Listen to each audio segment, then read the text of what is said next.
bienvenidos a nuestro episodio número 12 de Hipnotizados. Es un verdadero gusto que estén y que continúen con nosotros en este episodio sorpresa. Les habla el doctor Daniel Radesca, creador de Hipnotizados, este podcast donde hablamos sobre hipnosis, sobre ansiedad, sobre depresión y distintas estrategias para mejorar la calidad de vida. En esta oportunidad, este episodio sorpresa nos trae algo un poco diferente. Escuchamos muchas de sus preguntas, de sus dudas frente a qué podemos hacer de manera distinta y hemos recibido muchos mensajes tanto a través de nuestro Instagram como a través de hipnotizados.com/contacto, y en búsqueda de eso hoy tenemos una entrevista muy especial con la doctora Alejandra Ascensión. Ella es médica pediatra, es la primera pediatra en América del Sur certificada internacionalmente en hipnosis clínica, tanto para niños como para adolescentes, por el National Pediatric Hypnosis Training Institute, ubicado en Estados Unidos, y es una de las instituciones mundiales principales en entrenamiento en torno a la parte de hipnosis clínica. Ella es especialista en el tratamiento de ansiedad generalizada, fobias específicas y fobias en general en niños y adolescentes y también en adultos. Y dentro de su área de mayor especialidad es también el dolor y las distintas estrategias no farmacológicas para el abordaje del dolor. Ella es docente, es de todo, podríamos hablar rato de ella, es codirectora del Centro de Hipnosis Uruguay, pero ante todo es una gran amiga y que nos acompaña hoy acá y vamos a hablar de distintos temas, así que más que bienvenida, Alejandra. Bueno, muchas gracias por la invitación. La verdad que para mí es un gusto poder estar acá hablando de hipnosis clínica, hablando de estrategias para niños y adolescentes. Y bueno, es un gusto poder estar invitada. Bueno, muchas gracias. No, para nosotros es un verdadero placer y es un verdadero placer personal tenerte en este podcast tan especial para todos. Así que vamos a empezar haciendo algunas preguntas que nos han enviado en las redes más de una ocasión y que muchas veces no sabemos cómo contestarnos porque tanto madres y padres tienen estas dudas diariamente. Así que la primera pregunta que nos surge a todos, principalmente para aquellos que no están en el ambiente de la hipnosis, ¿para qué se usa la hipnosis en niños y adolescentes? Bueno, esa es una muy buena pregunta. Primero decir que la hipnosis es una habilidad que todos poseemos, es un estado de focalización, de concentración máxima, y que los niños y los adolescentes acceden a ese estado de concentración muy fácilmente, cuando juegan, cuando están muy concentrados en algo. ¿A quién no le pasó de estar con su hijo y que estaba jugando y que lo llamó más de una vez? Y no es que no lo estaban escuchando, sino que estaban tan focalizados, tan concentrados, que parecían hipnotizados. Bueno, es real. Entonces la hipnosis es una habilidad que ellos tienen. Y bueno, la habilidad de concentrarse y focalizarse es múltiple para trabajar en ansiedad, en lo que son las fobias, mucho más en el área de lo que es el dolor, ¿sí? Donde nuestra mente está tan focalizada en la experiencia que amplifica todo lo que es la sensación. Y sin lugar a duda, con lo que es la pandemia, he visto muchos pacientes con ansiedad y con depresión, y sin duda a dudas esos pacientes que tienen dolor crónico, como sus padecimientos, la intensidad o la frecuencia se ha visto aumentada. Es algo que a nosotros nos llama mucho la atención, eso que nos decís, y que probablemente para quien nos escucha en estos momentos tenga esa duda también. Pero hablando específicamente en ansiedad, ¿es posible que la ansiedad de los padres se transmita de alguna forma a los niños o a los adolescentes? Bueno, ahí voy a citar a una de mis mentoras, que es Lynn Lyons. Ella es una social worker de Estados Unidos que es especialista en hipnosis y en ansiedad. Y ella tiene un libro que dice Niños ansiosos, padres ansiosos. Sin lugar a dudas, los niños no nacen de repollos, como yo digo, sino que se basan en un ambiente.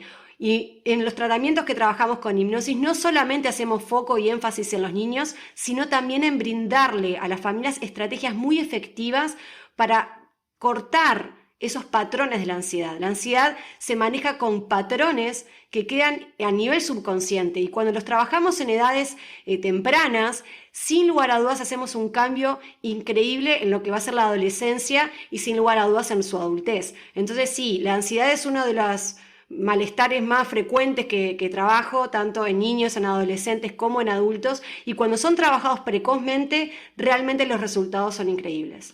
Bueno, me parece no solo interesante, sino que es algo muy revelador ver la conexión que existe con los padres y con los niños, ¿no? Ahora, me pregunto algo que se lee muchas veces en la literatura, ¿qué conexión hay entre la ansiedad y la depresión? Bueno, eso es una muy buena apreciación, ya que con todo lo que fue la pandemia y lo que está haciendo, aquellos niños y adolescentes con ansiedad son los adultos con depresión del futuro. Y eso es muy importante a la hora de trabajar la ansiedad y principalmente con la hipnosis clínica, que es una estrategia muy efectiva para poder abordar lo que es la ansiedad y sin lugar a dudas para prevenir la depresión. Por supuesto, no solo eso aclara, sino que nos da cuenta de alguna forma de la gravedad de lo que es el no tratamiento. Hemos recibido varias preguntas que reflejan el miedo por el desconocimiento de qué es la hipnosis. Madres y padres que muchas veces nos escriben preguntando si es peligroso o no para su hijo. ¿Cómo es, y si nos pudieras contar brevemente, cómo es una sesión de hipnosis para esta población, tanto para niños como para adolescentes?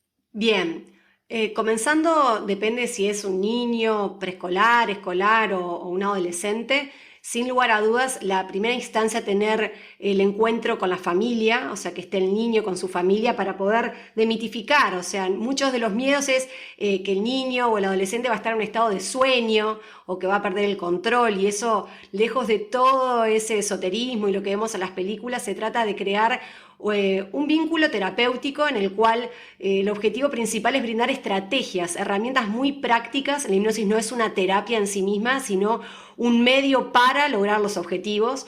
Entonces, cuando tenemos una familia y lógicamente el niño tiene que estar muy motivado y el adolescente, en este caso también, para poder aprender estas habilidades. Es como yo les digo muchas veces, si querés aprender a andar en bicicleta, primero tenés que querer andar en bicicleta, saber que pueden haber algunos contratiempos, a veces perdemos el equilibrio. Bueno, yo te voy a dar esa bicicleta con rueditas para que comiences a andar, pero después no vas a generar una dependencia conmigo, sino por el contrario. Se trata de desarrollar habilidades que vos ya tenés. Y volviendo al tema de lo que es la ansiedad, ¿cuántos niños, cuántos adolescentes iban a la escuela normal, al liceo perfecto, y los llevó a este estado de alarma o estos episodios como traumáticos de la pandemia? Qué importante es poder recapturar esas habilidades, esas capacidades que el niño, el adolescente ya posee para poder reconquistar su vida y volver a hacer las cosas con total libertad como lo hacían anteriormente.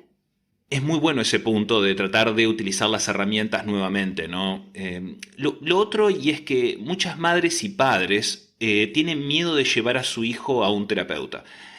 Tienen miedo que su hijo se enoje con ellos o muchas veces sienten que su hijo pueden pensar que de alguna forma hay algo mal en él o en ella y que necesita esto, ¿no? ¿Cómo le explico a mi hijo que lo voy a llevar a hacer hipnosis clínica? ¿Cómo se le explica algo así?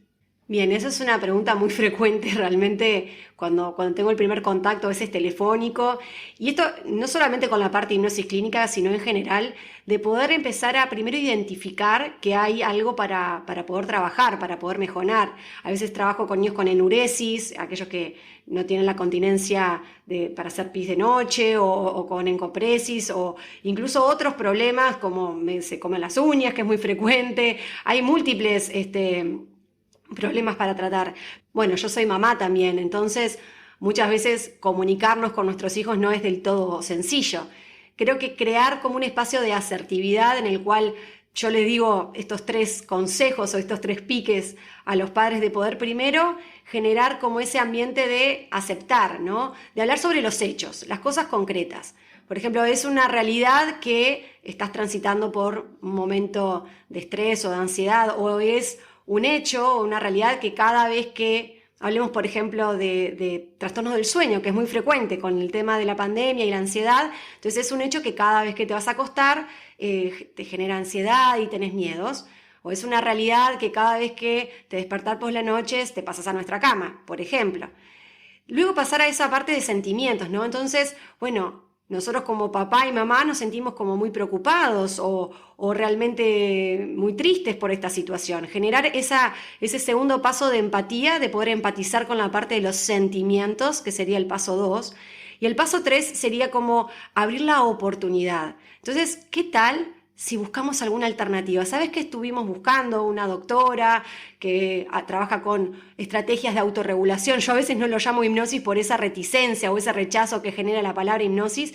Y de hecho a veces con los pacientes directamente no nombro la palabra hipnosis. Se trata de estrategias de autorregulación o cómo utilizar los recursos y las habilidades de nuestra mente a nuestro favor, y con eso basta. Entonces, poder generar como un espacio que sería como un espacio de asertividad, de primero hablar sobre el problema, claramente, poder expresar como mamá, como papá, como yo me siento, y el último paso de poder abrir la oportunidad o el diálogo de, mira, y te pido que probemos con esto, o vamos a ir a este lugar donde vas a adquirir herramientas y habilidades concretas para resolver este problema. Es sumamente interesante porque si uno lo resume a grandes rasgos sería algo así como al principio identificar cuál es el elemento objetivo. En este caso, bueno, mira, hemos notado que de alguna forma tenés dificultad para dormirte. Luego vendría a ser ese elemento de sentimiento que vendría a significar, bueno, esto nos hace sentir de manera diferente o distinta o no sabemos bien cómo abordar el tema. Y luego hablar de la oportunidad. Y encontramos que esto puede ser una opción útil a la hora de abordar este problema. Entonces, como estos tres elementos son muy interesantes y creo que de alguna forma resumen parte de lo que vendría a ser esto que bien decías, el hecho de la asertividad. Ahora, teniendo en cuenta esto que me encantó y que me parece sumamente útil, porque creo que para todos a la hora de comunicarnos, hablar de un elemento objetivo, luego hablar de lo que sentimos y luego plantear la oportunidad o la opción, ¿qué consejo práctico nos recomendarías tanto para madres o padres cuyos hijos muestran elementos o signos de ansiedad? Bueno, algo muy interesante con este último consejo, y es algo que bueno, durante la pandemia hicimos algunos videos del Centro Hipnosis Uruguay también dando estos consejos prácticos de cómo manejar la ansiedad. Y esto es aplicable para niños, para adultos. Muchas veces entramos a lo que yo llamo la zona roja, que es una zona de ansiedad, de tensión, de estrés, desde la cual todos nuestros pensamientos, nuestras ideas, lo que decimos, cómo lo decimos y lo que hacemos termina siendo muy nocivo, tanto para nosotros como adultos, para nuestros hijos, y sin lugar a dudas cuando nuestros hijos están en esa zona roja, digámosle de berrinche, es muy difícil poder ser asertivos, ¿verdad? Entonces, uno de los consejos importantes que yo les doy a mis pacientes y a los padres es empezar a llevarnos a una zona como de mayor autorregulación, a esa zona verde que muchas veces hago referencia, y una forma fácil, efectiva, gratuita y muy, muy natural es a través de la respiración. Activar nuestra respiración abdominal, y para ello muchas veces hago el ejemplo de ponerse una mano en el pecho y la otra en el abdomen. La mano en el pecho termina siendo un pasaje. Inténtenlo hacer en este momento, va a resultarles muy gracioso como hay veces ponemos la mano en el pecho y en el abdomen y notamos que la mano que se eleva es la del pecho. Bueno, eso no es una respiración abdominal, sino que notamos que cada vez que inhalamos, lo que se expande es el abdomen, como si fuese un globo. Y cada vez que exhalamos, ese globo se desinfla, se vuelve cada vez más pequeño y con cada inhalación se expande más y más, y al exhalar se va desinflando y contrayendo lentamente. Y es esa respiración abdominal la que activa todo nuestro sistema de relajación, de comodidad, y es algo tan fácil que, bueno, pacientes que van a ser sometidos a procedimientos que pueden ser dolorosos, como una venopunción, una inmunización, realmente activar esta respiración abdominal no solamente ayuda a disminuir la percepción, sino también a reducir la ansiedad anticipatoria y la ansiedad ante una prueba, ante un examen, la ansiedad que genera a veces dormir de noche. Esta es una de las estrategias que creo más naturales porque los bebés respiran de forma abdominal. Así que, bueno, espero que haya sido útil y que la puedan comenzar a aplicar. Ahora, una pregunta, ¿cuánto tiempo habría que hacer este tipo de respiraciones? No sé si por unos minutos, ¿cómo sería el tema? Bueno, eso es muy variable. Creo que los niños, por ejemplo, que la aprenden muy fácil, puede llevar un par de minutos. Eso es realmente súper efectivo, pero créanme que con un minuto, y lo digo como adulto también, poder prestarle atención a cómo respiramos un minuto diario o antes de comenzar a trabajar, antes de dormir, realmente es muy efectivo y activa todo es fisiología, activa nuestro sistema parasimpático, nuestro sistema de relajación, de comodidad. Así que yo creo que con poco tiempo, un par de minutos ya es suficiente. Bueno, muchísimas gracias, realmente, a ver, esto ha sido muy esclarecedor y más allá de eso, cualquier consulta, duda que tengan, creo que se pueden comunicar y yo de seguro les voy a hacer llegar a la doctora Ascensión cualquiera de sus preguntas, lo pueden hacer a hipnotizados-ok a través de nuestro Instagram, donde nos escriben habitualmente mensajes, o si no, directamente a hipnotizados.com/contacto, dudas, preguntas que sean, si de repente necesitan algún asesoramiento en particular con alguno de sus hijos o con un área en particular dentro de la parte tanto de niños como adolescentes, le haré llegar la consulta a la doctora Ascensión. Bueno, ha sido un verdadero gusto realmente que hayas venido y que hayas participado de esto y que hayas aceptado la invitación. Así que bueno, es un verdadero... ¿Disfrutaste de esta...? Totalmente, Bueno, me encantó. Volveme a invitar. Bueno, ya estás invitada, pero seguro lo vamos a hacer en un futuro. Bueno, recuerden que si consideran que este episodio es de valor, pueden compartirlo con aquellos que consideren y además pueden agregarnos a su biblioteca de Spotify, donde pueden tener las actualizaciones de los siguientes episodios. Para nosotros es un verdadero placer hacer este podcast y recuerden, su mente no es un vaso por llenar, sino una lámpara por encender. Nos vemos en el próximo episodio de Hipnotizados. Chau, chau.